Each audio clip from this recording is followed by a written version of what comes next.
Hello and welcome. Recently I did a video called 10 Favorite Books to Read on a Loop. And that video was inspired by one done by the channel Daisuke Beibu, who did a video of his 10 favorite films to watch on a loop. And on a loop means films that you would be able to watch, and then you're essentially, you could press play and watch it all again over and over and over again.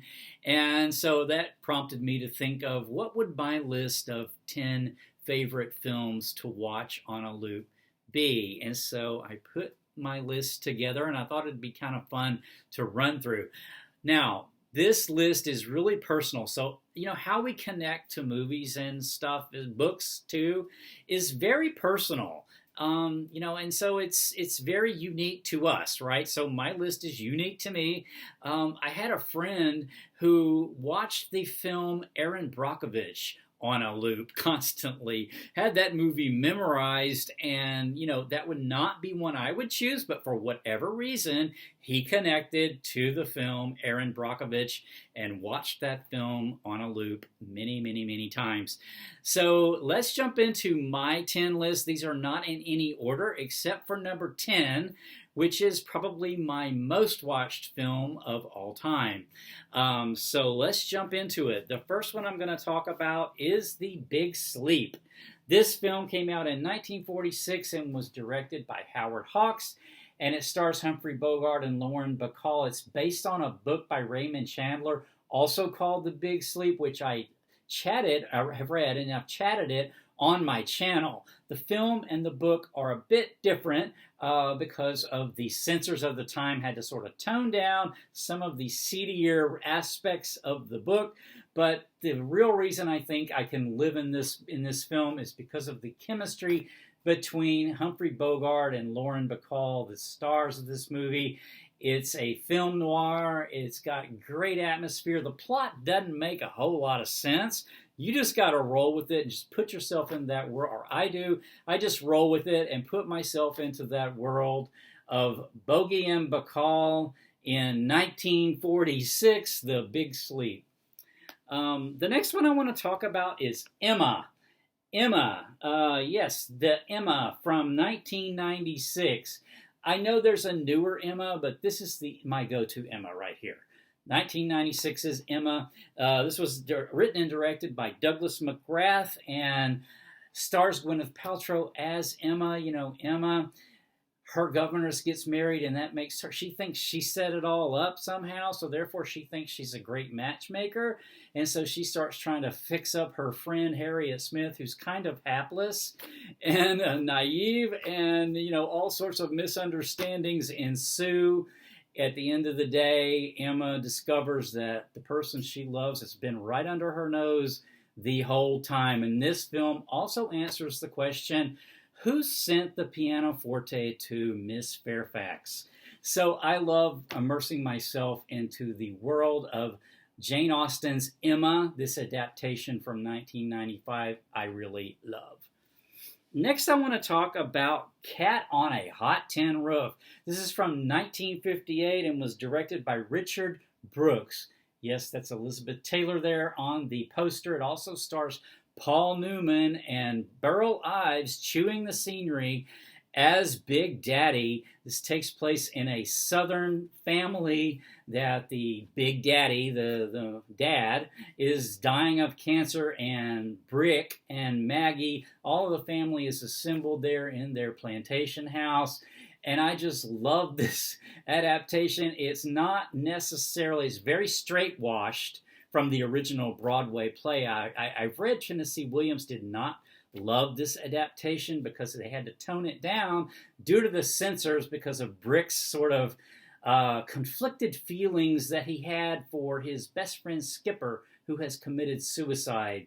And anyway, this is just I love the theatrical Southern accents that Elizabeth Taylor and Paul Newman and Burl Ives and Big Mama, and then Madeline Sherwood plays Sister Woman, the scheming, plotting sister woman. Oh, it's just such a great sort of story to get into. It's all about mendacity and lying and the lies we tell each other and the lies we tell ourselves. And this film never gets old to me. Next, let's hop into Lord of the Rings Middle Earth. Lord of the Rings Trilogy. I'm counting this as one film. The trilogy came out from 2001, and then the first one was The Fellowship of the Ring, and then 2002 was The Two Towers, and then 2003 was The Return of the King. This was directed by Peter Jackson, and it's based on the books by JRR Tolkien, who the books themselves appeared on my 10 favorite books to read on a loop as well. I could watch this I have watched this over and over and over again, and that's really saying something, because this whole trilogy will take you over 9 hours to watch if you watch it through. So it's a big time investment to go through all three of them, but I sometimes do it in pieces, but I nevertheless I have actually done a marathon of doing an all-day watch of all three, and I never get tired of it, you know? This is, Elijah Wood plays Frodo, who is a sort of innocent hobbit that needs to, gets tasked with basically the weight of the free world of Middle Earth rests on his shoulders, his ability to go and destroy the Ring of Power, the magical and mysterious Ring of Power. So it's just such a great adventure. And I think I love this so much because the world that is built in the films is so immersive, and I can just it just pulls me right into it, and I just love it. So, all right, so next, I should have warned you that Emma is not the only Jane Austen adaptation you're going to see on this list. We have another one here, Sense and Sensibility from 1995, directed by Ang Lee and written and starring Emma Thompson, who picked up an Academy Award for this screenplay. But she plays Eleanor, and Kate Winslet is her sister, her romantic, with a romantic view of life, her sister Marianne. Alan Rickman plays Colonel Brandon, and Hugh Grant plays Edward. This is a period drama, obviously, and I just love it. It's about a family who, you know, they are sort of cut out of money. You know, this happened to women a lot in this era, where their fortunes and what happens to them really depends on the men around them a lot of times. And this mother and three daughters, find themselves needing to vacate the house because the son has taken over the house, and they move to a small cottage, and sort of their struggles, but then also Marianne's sort of romantic life runs afoul. Eleanor has an unrequited love for Edward. At the end of the day, though, you know, it being Jane Austen adaptation, Eleanor, I love this last scene where Eleanor and Edward sort of meet up, and the story sort of reconciled. I just love that final scene. It gets me every time. So romantic. I love it. Okay, the next one, speaking of romantic, this is a rom-com from 1940. This is The Philadelphia Story, directed by George Cukor. Oh my gosh, I've watched this so many times. It's so funny. Tracy Lord, Katharine Hepburn playing Tracy Lord, a heiress, a rich sort of heiress in Philadelphia who comes from old money, who though has kind of a haughty outlook on life, and she expects really perfection out of those around her. And she has her first husband, C.K. Dexter Haven, and then there is a reporter and a photographer played by Ruth Hussey, who kind of steals the show.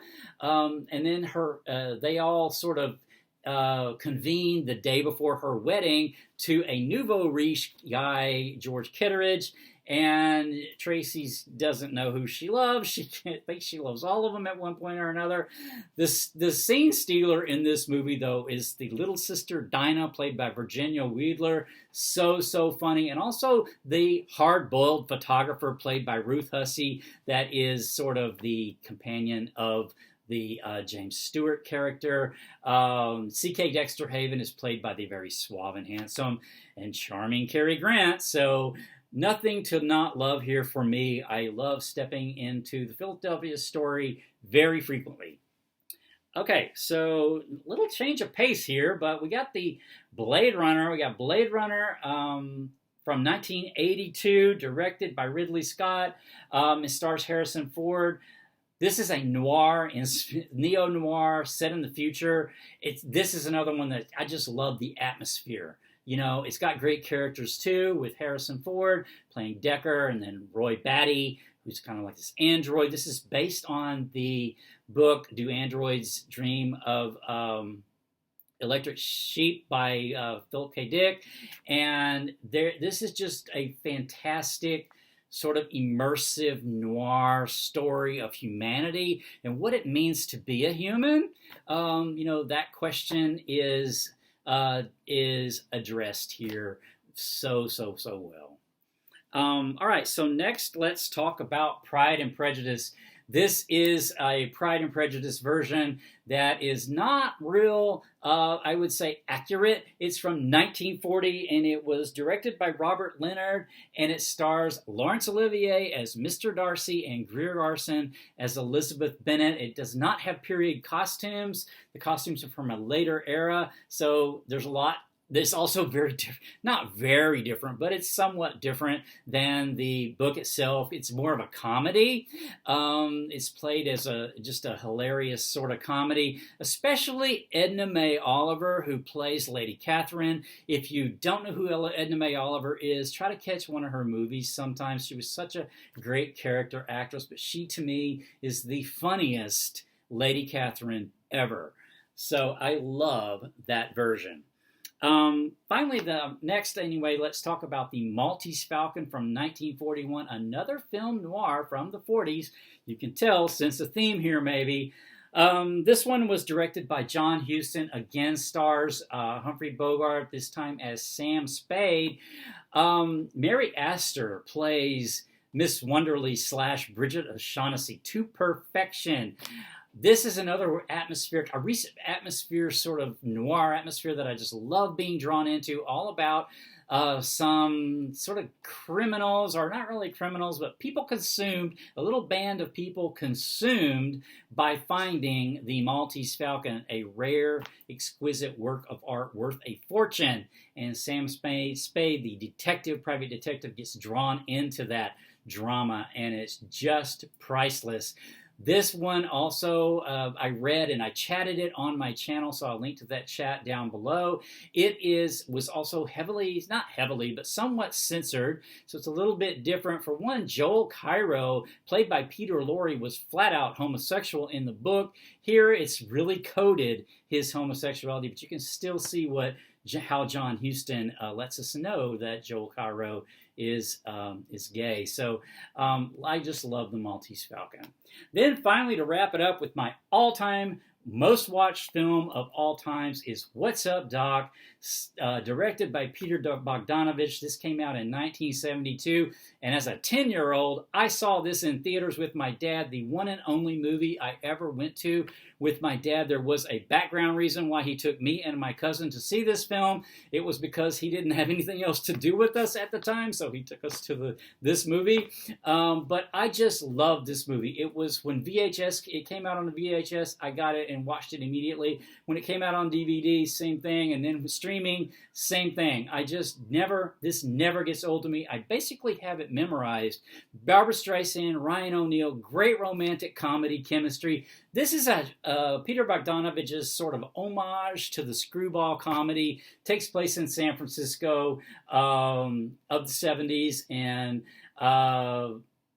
Barbra Streisand is kind of this free spirit, and Ryan O'Neal is kind of befuddled professor. It's also got Madeline Kahn in it, who steals the show as Eunice Burns, Ryan O'Neal's fiance at the time.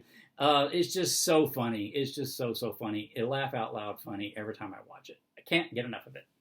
All right, that is my list. I could have added a few more, but I think these are the 10, really, honestly speaking, that I watched over and over for whatever reason. Making this list, I can kind of see a theme, though. So, noir, period drama and rom-com, and it looks like I like to immerse myself into worlds of other times. So the 40s, the 50s, the future, a fantasy world like the Lord of the Rings. So what does that say about me? I don't know. Anyway, I hope you enjoyed that a little bit, and until next time, take care. Bye.